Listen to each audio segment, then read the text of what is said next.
السلام عليكم ورحمة الله وبركاته. عاملين ايه؟ يا رب تكونوا بخير وبأحسن حال. دي طبعا الأرنبة اللي لسه والدة. طبعا عايزين نتعامل معاها. هنتعامل معاها ازاي؟ أول حاجة هنجيب البتادين وهنطهر فتحة الحية. هنطهر افتح نحط بتادين عند فتحة الحية اهي، وحواليها برضو. وهنيجي بالقطنة اهو نطهر المكان.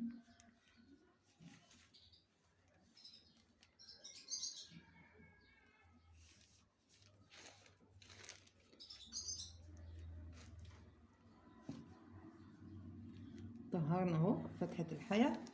طب هنعمل ايه معاها؟ هنديها حقن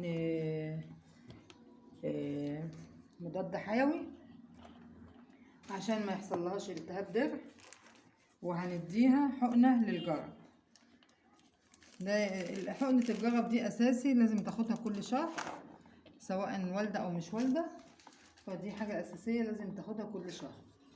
حقنة الجرب سنتي تحت الجلد اهي، انا معبياها. انا اهي الحقنة اللي احنا واخدين منها،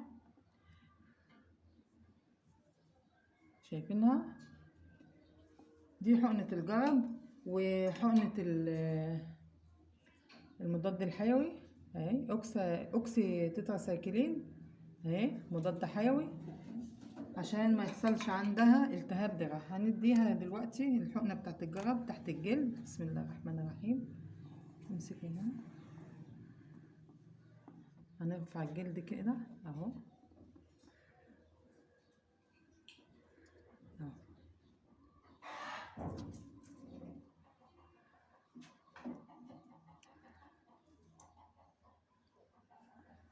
نتأكد ان احنا بندي تحت الجلد مش في اللحم، ونتأكد برضو ان السن مش طالع من الناحية التانية كده اهي.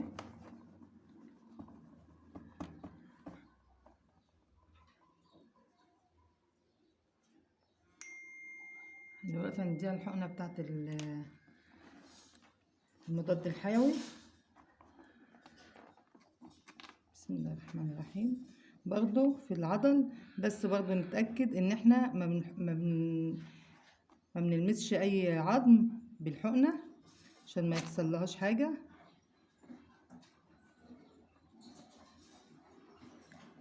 اهي.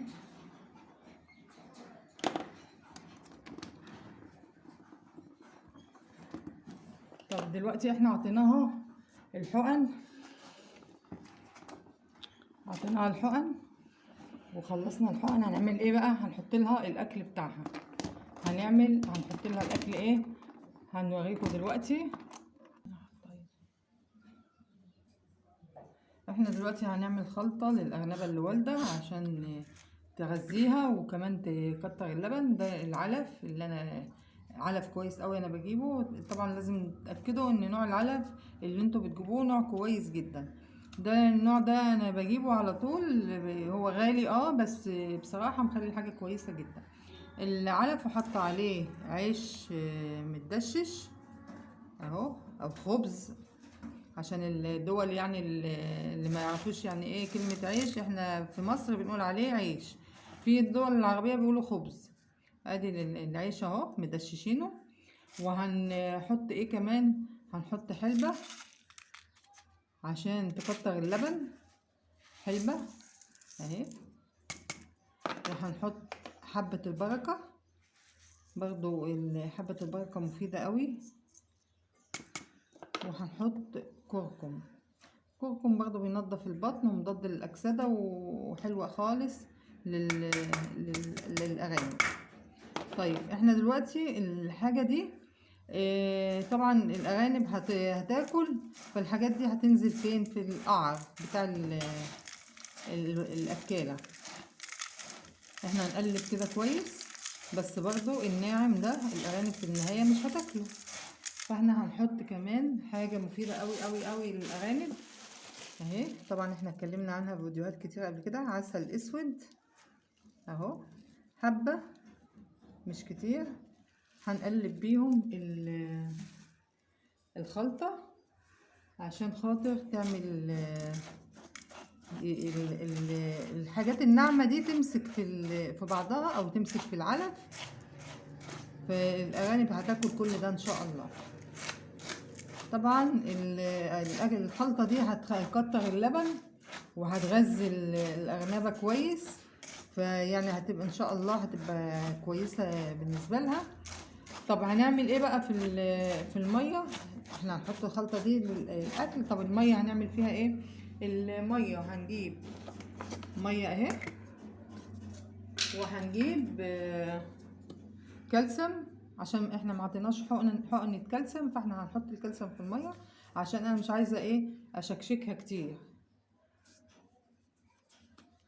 فاحنا هنحط ده اهو يعني نص ربع لتر مثلا مية، فهنحط عليه ايه 0.5 سنتي كالسيوم اهي، عشان بدل ما احنا ما عطيناش حقن، فاحنا حطينا الكالسيوم في الميه وحطينا التغذيه هنا في الاكل. وان شاء الله هبوريكم الارانب اول باول اللي هي مولوده.